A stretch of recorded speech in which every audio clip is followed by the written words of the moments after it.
Good afternoon. I'm Erica Sargent. Welcome to our viewers on TV and on our digital streaming network, CBS in Chicago. We begin with breaking news. Talks happening right now between Chicago Public Schools and the Teachers Union. Students and parents at home waiting for word on what tomorrow will bring. We have live team coverage of the negotiations and how families are faring. We begin with CBS 2 political investigator Dana Kozlov. And Dana, what are you hearing?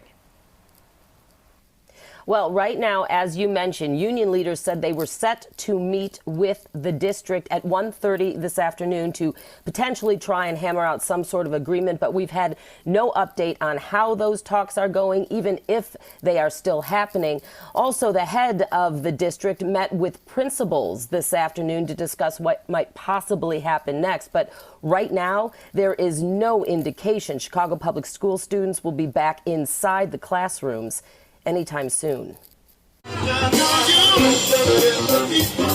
Hundreds of Chicago Public School teachers form a caravan in Union Park after a full day out of the classroom. The signs on their windshields say, "Don't lock us out, let us teach." This is day one of what the head of schools is calling a teacher walkout, while the Chicago Teachers Union is saying its members were prepared to work remotely only. This situation is not one that we relish. Chicago Teachers Union President Jesse Sharkey says 73% of the 20,000 teachers that cast electronic ballots Tuesday voted to stay remote only due to spiking COVID cases. In a post-vote letter, Sharkey told members they'll return in person once the COVID surge, quote, substantially subsides or the union reaches a safety agreement with the district that includes a student testing plan. We run a test to return program the way they have in other cities.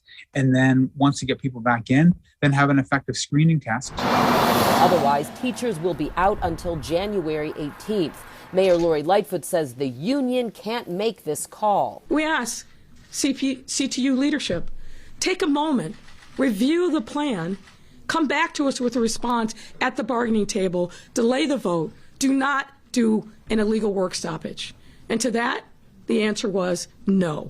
Sorry, we're moving ahead. Labor lawyer Carrie Lynn Craftifer. From a labor law perspective, how do you see this right now? Well, it really comes down to who has the ability to determine how and where services are to be provided, and that's an inherent managerial right. Some teachers posted pictures of themselves trying to work remotely but being locked out of the system, something District CEO Pedro Martinez warned would happen to those who didn't report in person.